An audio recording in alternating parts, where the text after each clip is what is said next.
Assalamualaikum warahmatullahi wabarakatuh. Kami dari kelompok 4 yang beranggotakan saya, Siti Khairun Nikmah, dan teman-teman saya yang bernama Dianuvita Anggi, Yurika Nurfadilah, dan Rita Intan Marlina. Di sini kami akan mempresentasikan hasil review jurnal dengan judul Jurnal Nasional, yaitu Efektivitas Terapi Film dalam Meningkatkan Empati. Langsung saja masuk kepada materi yang pertama. Jurnal Psiko Borneo, volume 8 nomor 2 2020 berfokus pada pemanfaatan terapi film untuk meningkatkan empati pada siswa SMPN 31 Samarinda. Penelitian ini juga didukung oleh maraknya perilaku bullying di sekolah. Penelitian ini bertujuan mengatasi permasalahan menurunnya tingkat empati di kalangan pelajar dengan memanfaatkan terapi film sebagai metode intervensi.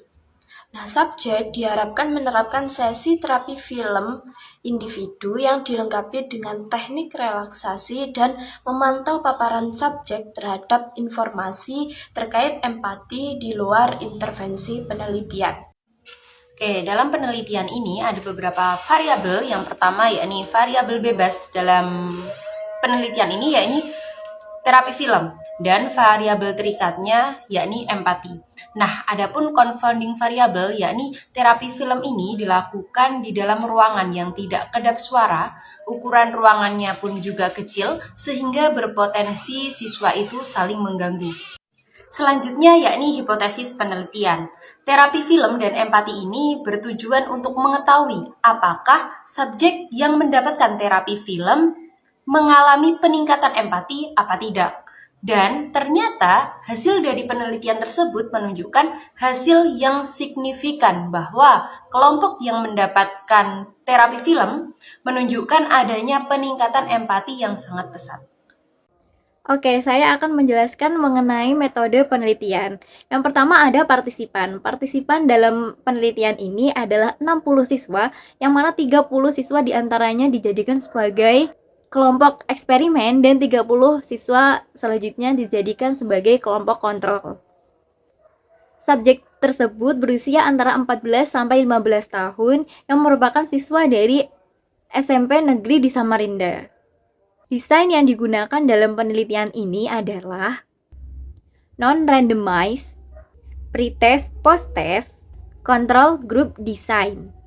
Dalam pengukuran variabel bebasnya, variabel yang diukur adalah empati dari siswa setelah melakukan terapi film selama 4 kali pertemuan.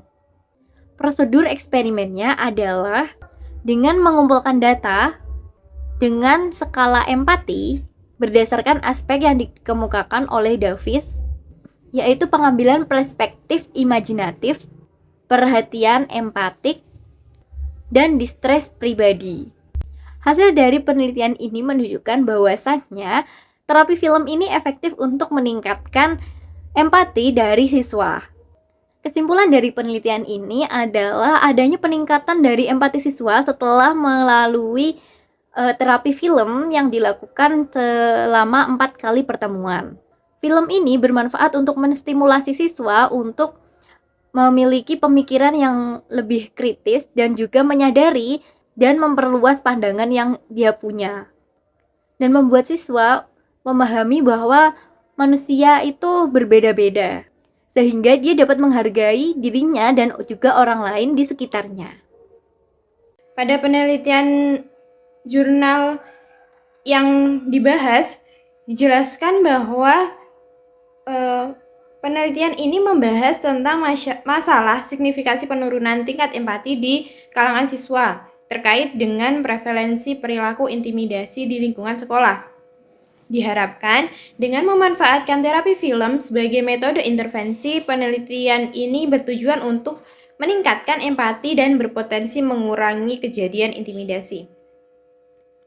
Tentunya eksperimen yang dilakukan memiliki kekurangan dan kelebihan sendiri.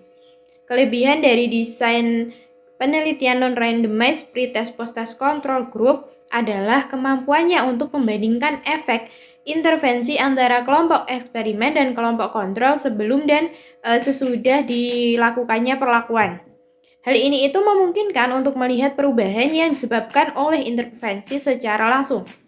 Namun terdapat beberapa kekurangan yang perlu diperhatikan, seperti potensi bias seleksi karena pengelompokan subjek tidak dilakukan secara acak, sehingga menimbulkan karakteristik awak kelompok eksperimen dan kontrol mungkin berbeda.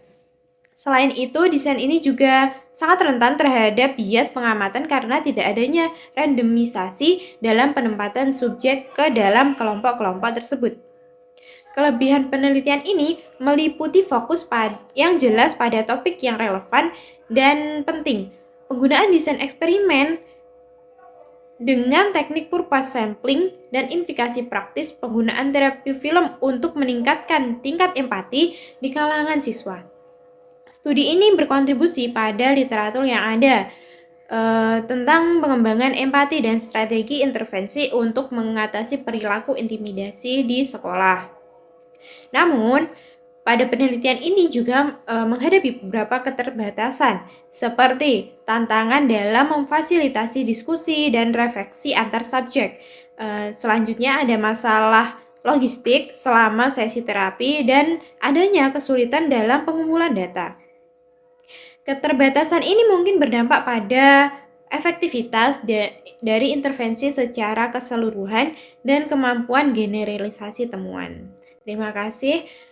Sekian pemaparan review dari kelompok 4. Wassalamualaikum warahmatullahi wabarakatuh.